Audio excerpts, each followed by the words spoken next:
समय रंजन पटनायक जय जगन्नाथ और जय जगन्नाथ। माँ तारिणी को मुंडिया मारुची सर्वप्रथम 31 वर्ष धरी खेल कार्यक्रम होउथिले मध्य मु आज प्रथम थर पाई खेल देखिबार सुयोग पाइली एवं मो सांगरे अनुभव भाई अछंती, रिया भौणी मध्य अछंती एवं अन्य मंचासीन बंधु माने अछंती।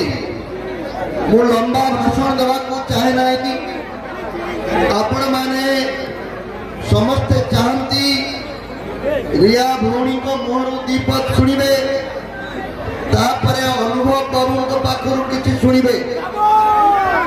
मु केवल एतिकी कहवा को चाहूँगी, मु केवल एतिकी कहवा को चाहूँगी ये जो कार्यक्रम मु देखुची पड़ियार अवस्था खेलर साजसजा एवं आपण मानकर सहयोग और सदिच्छा आज ये खेल को आउ शेष जो खिलाड़ी भाई माने शेष पर्यंत आमको मनोरंजन जोगैले कही है ना किए जितब किए हार क्रिकेट खेल सहीटा है सबुठार बड़ मजा। जितवा हारे बड़ कथा नुहे शेष बॉल पर्यंत उत्कंठा को बजाय रखिपारे से खेल है दामिका खेल। अलती स्पोर्ट्स क्लब को एभली एक परिवेश सृष्टि करिथिबारु मो रति बाबू और सहयोगी बंधु मान अभिनंदन जनाऊँ। एठी पड़ियाटी सुंदर अच्छी अतिथि मान मंचटी किंतु दर्शक मान किसी व्यवस्था ना। बहुत धन्यवाद सारे मन कथा को छुपाइले।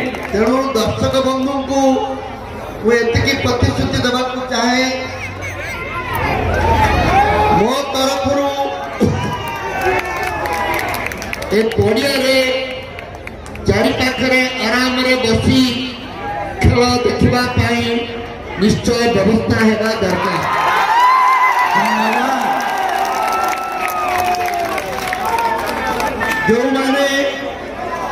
जो माने ए कार्यक्रम षंढ पुरेले षंढ सिंह मारिब।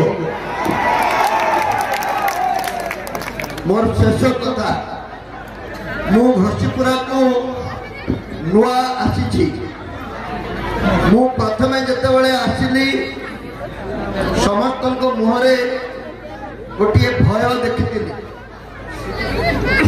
कहा मुहरे मु हस देखी पारु नथिली।